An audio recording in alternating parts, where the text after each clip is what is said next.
हम सभी जानते हैं कि जिंदगी का कोई भी भरोसा नहीं है। जीना झूठ और मृत्यु ही सच है। फिर भी मृत्यु के नाम से ही डर लगता है। जीवन में अपनों से चाहे कितनी भी शिकायतें क्यों ना हो, लेकिन उन्हें छोड़कर जाने का मन कभी नहीं करता। सभी को एक ना एक दिन मृत्यु जरूर आनी है, फिर भी खुद को इस स्थिति के लिए हम तैयार नहीं कर पाते। गरुड़ पुराण के मुताबिक जब मृत्यु की घड़ी निकट आती है तो यम के दो दूत मरने वाले के प्राणों के सामने आकर खड़े हो जाते हैं। उनको देखकर व्यक्ति बुरी तरह से घबरा जाता है। उसको एहसास हो जाता है कि अब वो नहीं बचेगा। ऐसे में वो अपनों से बहुत कुछ कहना चाहता है, लेकिन बोल नहीं पाता, क्योंकि यमदूत यम पाश फेंक कर शरीर से प्राण खींचने लगते हैं। ऐसे में उसके मुंह से घर घर की आवाज आती है और वो कुछ भी नहीं कह पाता। गरुड़ पुराण में कहा गया है कि जिस समय यमदूत व्यक्ति के शरीर से प्राण खींचते हैं, उस समय व्यक्ति की आंखों के सामने से जीवन की सारी घटनाएं एक एक करके तेजी से गुजरती है। यही उसका कर्म बन जाती है, जिनके आधार पर यमराज उसके प्राणों के साथ न्याय करते हैं।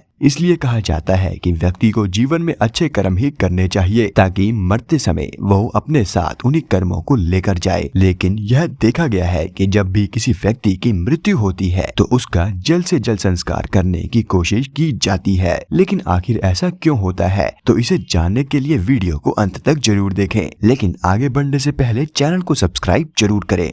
कल तक जीवित होने पर हम जिसके लिए सब कुछ करने को तैयार रहा करते थे, उसकी मौत के बाद से ही हम जल्द से जल्द उसका अंतिम संस्कार करने के लिए तैयार क्यों रहते हैं? लाश को जलाने की जल्दी क्यों होती है? इस प्रश्न का उत्तर गरुड़ पुराण में बताया गया है। गरुड़ राज भगवान विष्णु से व्यक्ति के जीवन मरण से संबंधित अनेक प्रश्न करते हैं और भगवान विष्णु उन्हीं प्रश्नों के उत्तर देते हैं, और इस प्रश्न उत्तर की श्रृंखला ही गरुड़ पुराण कहलाती है। गरुड़ पुराण में लिखा है कि जब तक किसी गाँव या फिर मोहल्ले में किसी की लाश पड़ी होती है, तब तक घरों में पूजा नहीं होती और किसी के घर में चूल्हा नहीं जलता। किसी की मृत्यु पर कोई भी शुभ काम नहीं किया जा सकता। समय रहते मृत व्यक्ति का अंतिम संस्कार करने से उसकी आत्मा को परलोक में उत्तम स्थान मिलता है। गरुड़ पुराण की माने तो अगर किसी मृत व्यक्ति का अंतिम संस्कार नहीं होता है तो उसकी आत्मा को मुक्ति नहीं मिलती और मृत्यु के बाद वह प्रेत बनकर भटकती ही रहती है और उस आत्मा को कई तरह के कष्ट भी भोगने पड़ते हैं। सनातन धर्म में मनुष्य के लिए जीवन से मृत्यु तक 16 संस्कार बताए गए हैं। कहते हैं कि जलाते वक्त लाश के हाथ पैर बांध दिए जाते हैं। ऐसा करने के पीछे का कारण होता है कि व्यक्ति के शरीर पर पिशाच कब्जा ना कर सके। हिंदू धर्म में सूर्यास्त के बाद कभी भी देह संस्कार नहीं किया जाता। यह माना जाता है कि सूर्यास्त होने के बाद अंतिम संस्कार करने से मृत व्यक्ति की आत्मा को परलोक में कष्ट होता है। इसलिए सूर्यास्त होने के बाद किसी की मृत्यु हुई हो तो उसे अगले दिन सुबह ही जलाया जाता है। इतना ही नहीं, जलाने से पहले घर और रास्ते में पिंडदान करने से देवता खुश हो जाते हैं और लाश अग्नि में समा जाने के लिए पूरी तरीके से तैयार हो जाती है। तो मित्रों, यह था आज का हमारा वीडियो। अगर आपको वीडियो पसंद आया है तो वीडियो को लाइक और चैनल को सब्सक्राइब जरूर करें, और यह वीडियो देखने के लिए आपका धन्यवाद।